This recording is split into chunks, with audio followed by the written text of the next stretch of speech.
Also, some major developments at Donald Trump's criminal trial this morning. The judge in the case found the former president in contempt for a 10th time. Yeah, and he has again threatened Donald Trump with jail time.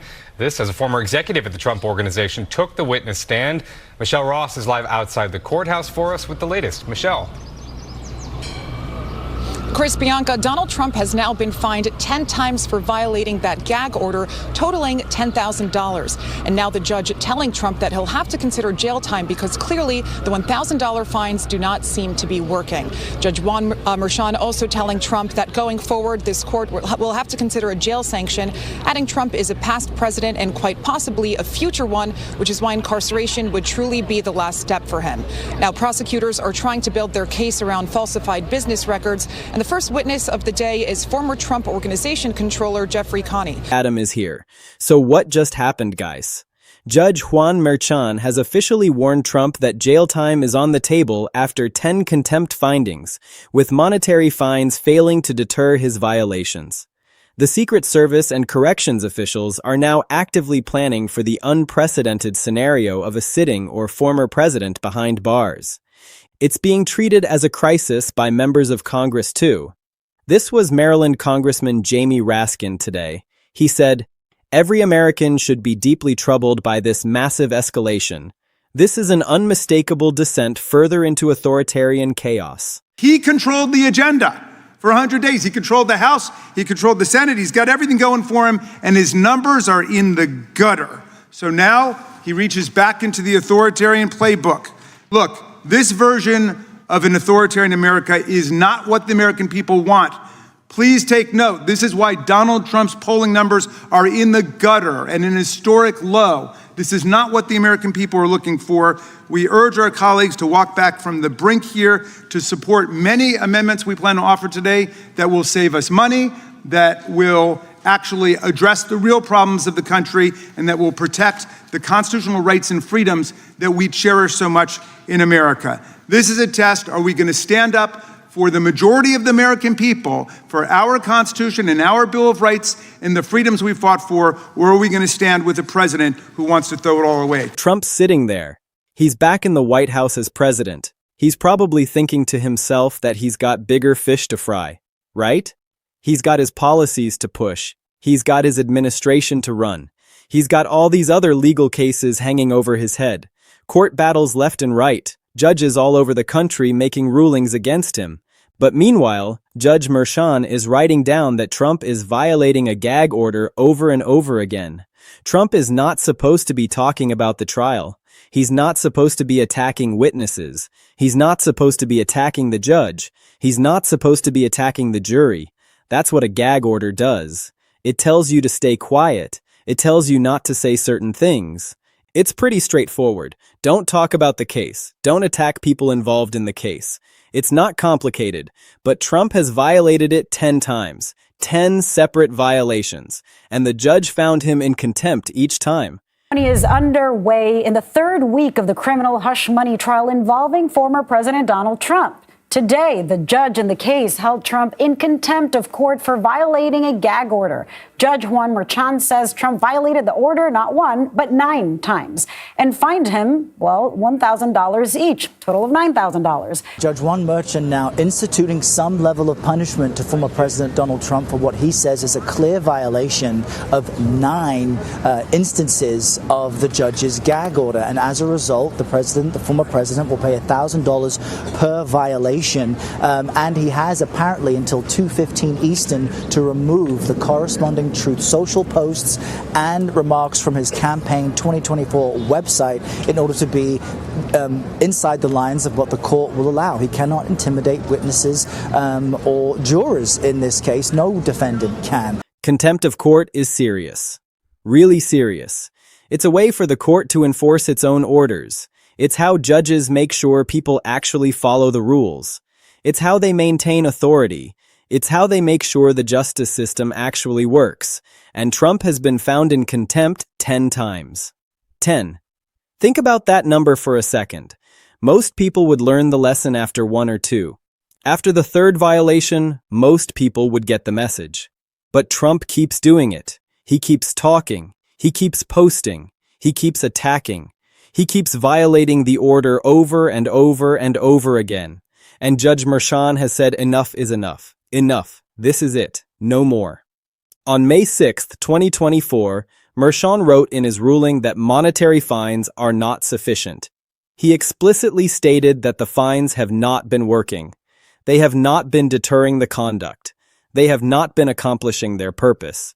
He said the court will have to weigh a jail sanction. New York City tonight, the drama in court. President Trump's criminal trial, the judge telling Trump that the fines against him for violating that limited gag order are not working. Telling the former president jail is now a possibility. The judge telling Trump at the end of the day, I have a job to do. Aaron Katersky at the courthouse.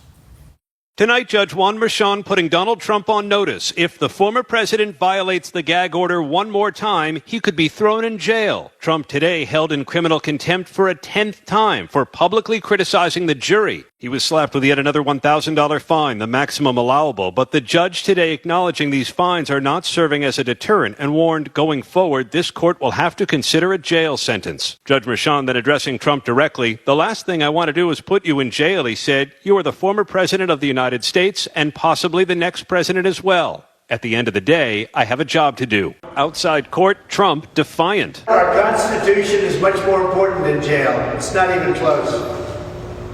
I'll do that sacrifice any day. Jail, that's the word he used. Jail sanction.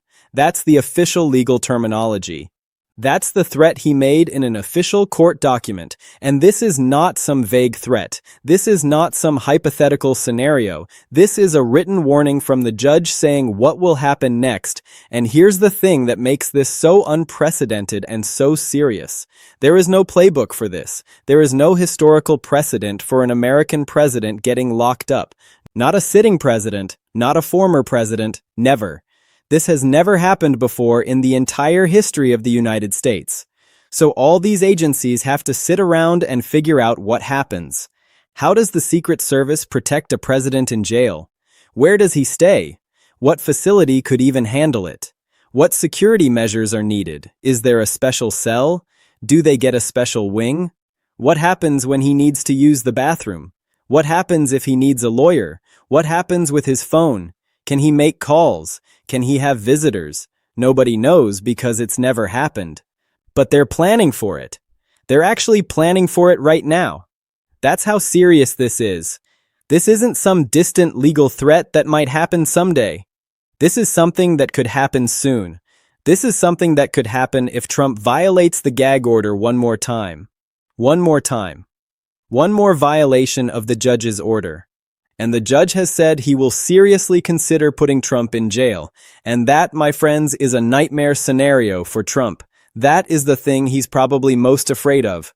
Not the fines. He can pay fines. He's a rich guy. He can afford to pay. He's paid that already. But jail? That's different. That's loss of freedom. That's humiliation. That's images of a president being escorted into a courthouse in handcuffs. That's the kind of thing that changes everything. That's the kind of thing that haunts you forever. So let's break down what's actually happening here and why this is so serious and what it means for where we go from here. All right, so let's understand the actual situation that led to this moment. Trump is dealing with the New York hush money case. This is a criminal case brought by Manhattan District Attorney Alvin Bragg. The case is about alleged payments made to adult film actor Stormy Daniels before the 2016 election. Trump allegedly paid her money to keep her quiet about an alleged affair. That's the basic allegation. Now, Trump has pleaded not guilty. He denies the allegations, but the case is moving forward. And as part of the case, Judge Merchan issued what's called a gag order. A gag order is a court order that tells people involved in the case to stop talking publicly about the case. It's designed to protect the trial. It's designed to make sure that jurors don't get tainted by media coverage or by statements made by the people involved in the case. The idea is you want a fair trial, so you tell people to zip it. You tell them not to talk about certain things. But Trump has not followed the gag order. Trump has been talking. Trump has been posting on social media. Trump has been attacking the judge. Trump has been attacking witnesses. Trump has been attacking the prosecutor. Trump has been doing all the things the judge told him not to do. And every single time he does it, he's violating the gag order. Every single time it's another contempt violation.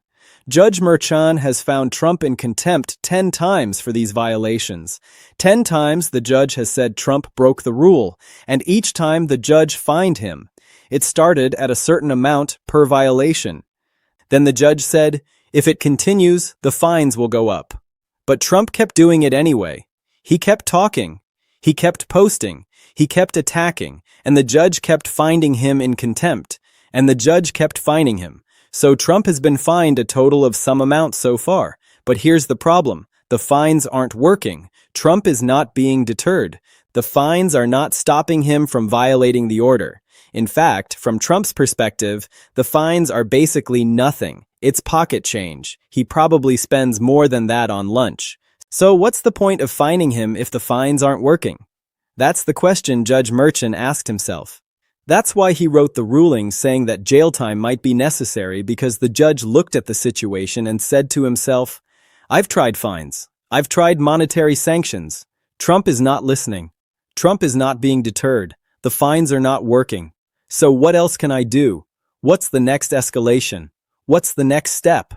And the answer is jail. Contempt of court can result in jail time. It can result in being locked up. And the judge said he would have to seriously consider doing that if Trump continues to violate the order. That's not a threat. That's not hyperbole. That's a statement of fact from the judge about what he will do. So Trump is now on notice. Trump knows that if he violates the gag order again, the judge might put him in jail. That's the reality. That's the situation he's in. And here's what makes this so serious and so unprecedented. The Secret Service has to plan for this. The Secret Service is responsible for protecting the president. And if the president ends up in jail, the Secret Service has to figure out how to protect him. Where do they post agents? How do they monitor the facility? What security measures are needed? What if he's in a regular jail cell with other inmates? That's a security nightmare. What if someone tries to hurt him? What if someone tries to escape with him? The Secret Service has to think about all of this stuff. And it's not just the Secret Service. The New York Department of Corrections has to plan for this too. They have to figure out where Trump will go, what facility could handle it. A regular jail might not have the security infrastructure needed. A regular jail cell might not be secure enough. What if Trump is in a jail and someone breaks him out? That's a disaster. That's a national security nightmare. So they have to figure out special arrangements, special security, maybe a separate facility, maybe a separate wing, maybe special protocols, maybe a special detail of guards, maybe special communication equipment, maybe special medical facilities. Because what if Trump gets sick while he's in jail? What if he has a heart attack? What if he needs specialized medical care?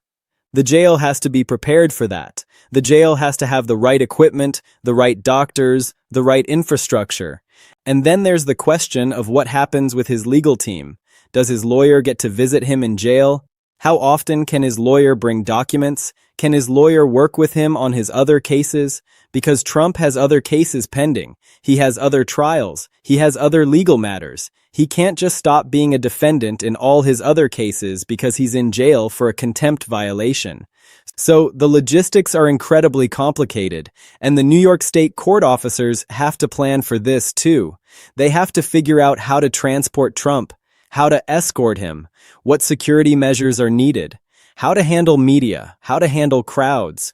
Because if Trump gets arrested, if Trump gets locked up, that's going to be absolutely massive. That's going to be international news. That's going to be on every news network on planet Earth. There will be chaos. There will be protests. There will be counter-protests. There will be Trump supporters showing up. There will be Trump critics showing up. There will be media everywhere. News helicopters, news trucks, reporters camping outside the jail, satellite trucks, the whole thing. It will be absolute bedlam, complete chaos. And the authorities have to be prepared for that. They have to secure the perimeter. They have to handle crowds. They have to make sure there's no violence. They have to make sure nobody gets hurt. They have to make sure Trump gets transported safely. They have to make sure he gets into the facility safely. It's a massive undertaking, a huge logistical challenge. And here's the thing that really shows how serious this is. CNN reported that these agencies have already started planning. They're not waiting for it to happen. They're not sitting around hoping it doesn't happen. They're already gaming out the scenarios. They're already thinking through what happens if Trump violates the order and ends up in jail. They're already working through the logistics, the security measures, the contingencies. That means they believe it's actually possible. That means they think it's likely enough to warrant real contingency planning. That means this is not some distant theoretical possibility. This is something that could actually happen in the foreseeable future. Okay, so let's break this down into what it actually means.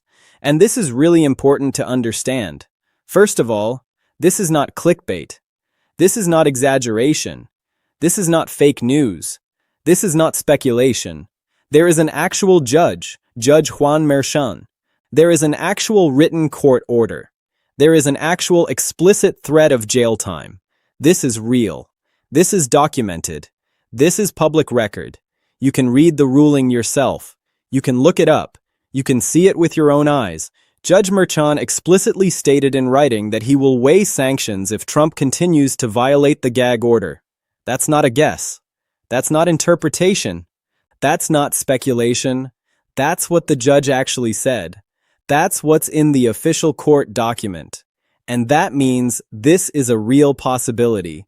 This is something that could actually happen. It's not guaranteed. Trump might not violate the order again. Trump might finally listen to the judge and follow the rules and stop violating the order. Trump might decide to stay quiet and not post and not attack people. But if he doesn't, if he can't help himself, if he keeps talking, if he keeps attacking, if he keeps posting on social media, if he keeps saying things he shouldn't say, then the judge has said he will seriously consider putting Trump in jail. And that's a complete game changer. That changes everything. That moves us from theoretical legal threat to actual real-world consequence that could happen. Because up until now, Trump's legal problems have mostly been about money. He's been fined, he's been sued, he's been ordered to pay damages, he's been hit with civil penalties, but those are financial penalties. Those don't take away freedom. Those don't restrict movement. Those don't result in incarceration. Money hurts, but it doesn't take away your liberty. It doesn't put you in a cell. But this is different. This is about the actual loss of freedom. This is about jail time. This is about being locked up. And that's a completely different category of legal threat. That's way more serious. That's way more consequential. That's the thing that actually matters. And it's also way more politically explosive. Way more. Because if Trump actually ends up in jail, even for a short period, even just overnight, even just for a few hours, that becomes a massive political issue. A massive one. Trump supporters will say it's persecution. They'll say it's a witch hunt. They'll say the system is rigged against him. They'll say the judge is corrupt and partisan. They'll say everything is unfair and unjust. And Trump's critics will say it's accountability. They'll say the rule of law matters. They'll say nobody is above the law. They'll say Trump is finally facing consequences for his behavior. They'll say justice is being served. And swing voters will be forced to picture a country where the president actually gets locked up. A country where that happens.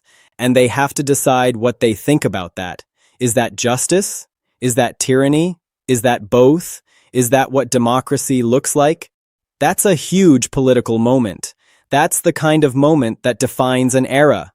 That's the kind of moment that people remember forever. And here's the other thing that's really important to understand. This is about the rule of law. This is about whether courts matter. This is about whether judges have the power to enforce their orders. Because if Judge Merchan says, don't violate the gag order, and Trump violates it and nothing happens, then what's the point of the order? What's the point of being a judge?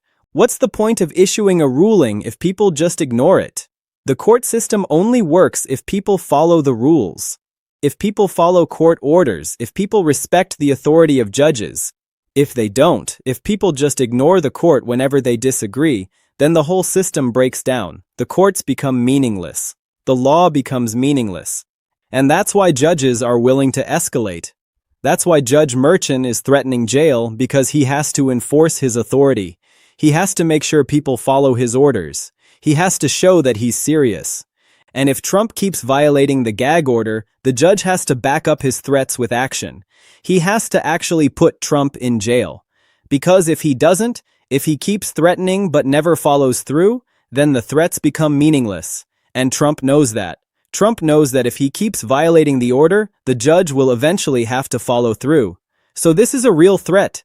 This is serious. This is not bluffing. And here's what makes this so wild from a historical perspective. There has never been an American president locked up. Not a sitting president, not a former president, not ever. This would be unprecedented. This would be historic. This would be the kind of moment that history books remember forever. This would be the moment when a judge actually held the president accountable to the rule of law. The moment when a president faced actual consequences. The moment when nobody was above the law, not even the president. And that's why the Secret Service is planning for it. That's why authorities are gaming out the scenarios, because if it happens, it's going to be massive. It's going to be chaotic. It's going to require massive security and contingency planning. And they have to be ready. They have to have a plan. They can't just wing it. They can't just figure it out as they go. They have to have protocols in place. They have to know what they're going to do. Now here's the question that comes next. What happens if Trump actually violates the gag order again? What if he posts something on social media? What if he says something at a rally that violates the order? What if he attacks the judge again or attacks a witness? Then the judge finds him in contempt for the 11th time. And then the judge has to decide, does he fine Trump again? Does he fine him even more? Or does he actually follow through on the threat and put Trump in jail? And if the judge decides to put Trump in jail, what happens next? Does Trump appeal? Can he appeal a contempt finding? Does he go to jail while the appeal is pending, or does he stay free? Can a president stay out of jail while appealing a contempt finding? Can he appeal on the basis that he's the president and therefore above the law? Or does the rule of law actually apply to everyone, including the president? Those are the questions that are going to dominate the legal landscape and the political landscape in the coming months. Those are the questions that are going to divide people. That's the uncertainty. That's the chaos that Trump has created. Because here's the thing. Trump created this situation. Trump violated the gag order. Trump was told not to do something, and he did it anyway. Trump was fined, and he kept doing it.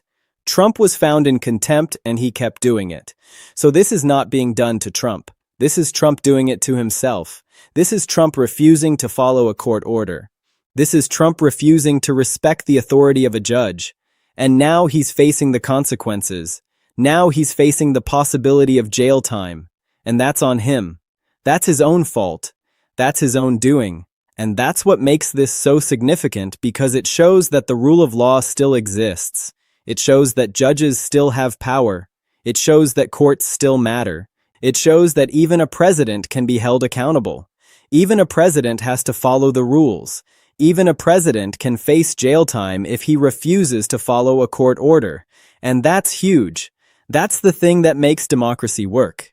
That's the thing that separates a functioning government from a dictatorship. That's the rule of law. So here's what happens next. Trump has to make a choice. He can follow the gag order. He can stop talking about the trial. He can stop attacking witnesses. He can stop attacking the judge. He can behave like a normal defendant and follow the rules. He can respect the authority of the court. He can show some restraint. Or he can keep doing what he's been doing. He can keep violating the order. He can keep attacking. He can keep talking. He can keep posting on social media. He can keep doing all the things the judge told him not to do. And if he does that, if he keeps violating the order, the judge will have to follow through on his threat. The judge will have to put Trump in jail. And that will be a historic moment, a truly historic moment that will change everything. That will be the moment when a sitting or former American president actually faced jail time for violating a court order. That will be the moment that history remembers. That will be the moment that defines this era. And that's the stakes right now. That's what's on the table. That's the nightmare scenario that Trump is facing. That's what he's terrified of. And the Secret Service knows it. The jail officials know it. The judges know it. And Trump knows it too. He knows he's one violation away from potentially being locked up. He knows the judge is serious. He knows this is not a bluff. He knows the judge is not making an empty threat. He knows that if he keeps violating the order, there are actual real-world consequences. There will be jail time. There will be incarceration. And that's why this moment is so significant. This is when the rule of law is being tested in real time. This is when we find out if courts still matter. This is when we find out if judges still have power. This is when we find out if the Constitution still means something. This is when we find out if the rule of law applies to everyone, including the president, or if the president is above the law. And the answer so far is clear. Yes, courts matter. Yes, judges have power. Yes, the rule of law still exists. And yes, even the president can be held accountable. Even the president has to follow court orders. Even the president can face jail time if he refuses to follow a judge's orders. And that's the foundation of democracy. That's the thing that makes a functioning government work. That's the thing that separates a real democracy from a dictatorship or an authoritarian system where the leader is above the law and can do whatever he wants without consequences. In a real democracy, everybody is equal before the law.